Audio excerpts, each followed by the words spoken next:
Last question for me, and then the boys have some stuff. Whenever you hear like Bjorn Werner say that I didn't know this, I was on team with him. And I was like, I feel like pretty close, like talk to him on a daily basis. He was taking Toradol for practice every day. 2 pills Toradol for practice every day. Then he was getting shot Toradol for the games on Sundays. I did not know that was happening. I had no idea that was happening to him. But now this Toradol conversation is being recycled again like it was in 2012. It's coming back. And now marijuana's potentially being tested by the NFL as a rehab treatment. What are your thoughts on all of that? And how does the NFL handle this, you think? Can't we have Mary Jane and Toradol? Hey, by the way, I want to let you know, me, AJ, Darian, basically everybody's pushing for that. That is the... Yeah, like, listen, I think adults can... Like, Toradol's dangerous, right? For some of the bleed out reasons and that sort of thing. Is it? What is it? What does it do? I don't know. I need to know. Supposedly, head injuries, if you take Toradol, it can exacerbate the whatever. I mean, like, don't take this to the bank. I'm a fucking guy reading the internet. But, I'm also a guy that shot Toradol in my ass cheek for a decade. Yeah. Like, I could not play without it. I mean, like, late in my career. I could, but it would have been bad. And so... I can remember late in my career when that thing started to happen, like one of the trainers was like, a new place I was, they were like, we don't give Toradol shots. I was like, well, Chris doesn't play without a Toradol shot. So you go get the coach, man. And the coach comes over. He's like, what's the problem here? I'm like, well, they won't give me a Toradol shot. And the coach is like, give him a Toradol shot. I feel like some of this is probably, a little bit of lip service. Hey, we're trying to get rid of Toradol. We're at least letting grandstanding.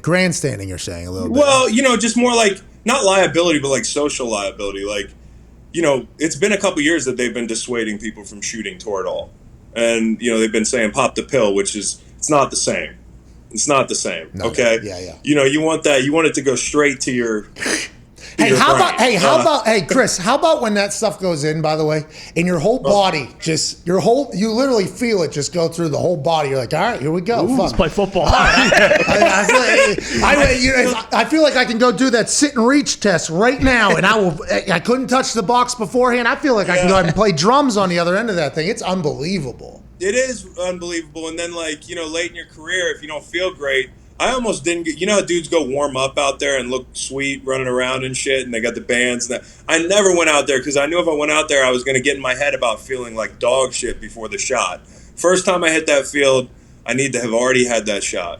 Yeah, smart. So you don't get in your own mind think that you lost it at all or that your body lost it. You're right. Let's get the Toradol and Mary Jane in there. And by the way, the NFL... They can hire their own botanists and scientists, create their own strands. I mean, this could be an entire, evolution. You're onto this, Pat, and I said this a few weeks ago. The next thing is player strains. Yeah. Like, imagine each player having a strain, if you want to. Like, that would sell like hotcakes. And here's the deal about marijuana, man. I know I became like this activist person that people, supposed activist, because I admitted on Dan Patrick that I smoke from time to time. That doesn't make me an activist. And I also don't use it for pain. Like, I don't use marijuana for pain. Like, people always kind of prescribe the reasons that you probably use it. I use it to sleep, enjoy movies, deal with social anxiety, and generally because I like to get high. Like, I don't have to be the guy on my couch that can't get up, like, smoking 3 grams of, Cali bud so I can just walk around. Like, that's not me. But those guys exist. And so I think what we need to realize is that there are tons of applications for marijuana, and we don't have to say it's got to be paid. You know what I mean? Like, there's so many reasons to use cannabis. Hey, I agree completely. And the pain can be emotional, it can be physical, it can be whatever. And it seems like this one particular plant has it all figured out. I don't know how we have gotten to the point that we've gotten to. I know it was you can't take it across state lines, and then it was changed into something very differently. I've always said this, Chris, and I assume that you'll agree with me because you have a big brain.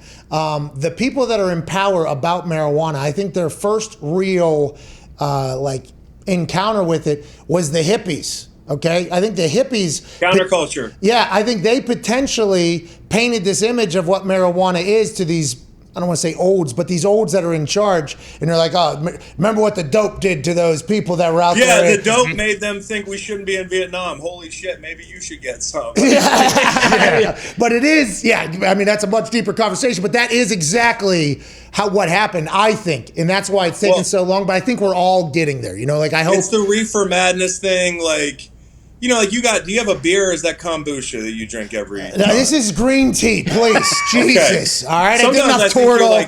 you're really living the dream, but okay. No, but I mean, what we are referring to right now in this bigger conversation that we're having, I mean, it's a big part of this show. Oh, yeah. It is a big part of this show. All that stuff is a big part of my show. Like, listen, sometimes, you know, I'm probably enjoying you know, cannabis, and you don't even know it when I'm doing a show. Like, you know, it doesn't have to be something where you're just sitting there like couch locked. It can make you more creative. It can make me more focused. So I mean, Me too. And it's not for everybody. I'm not somebody saying it's a panacea or that like, hey, there's no negative to it.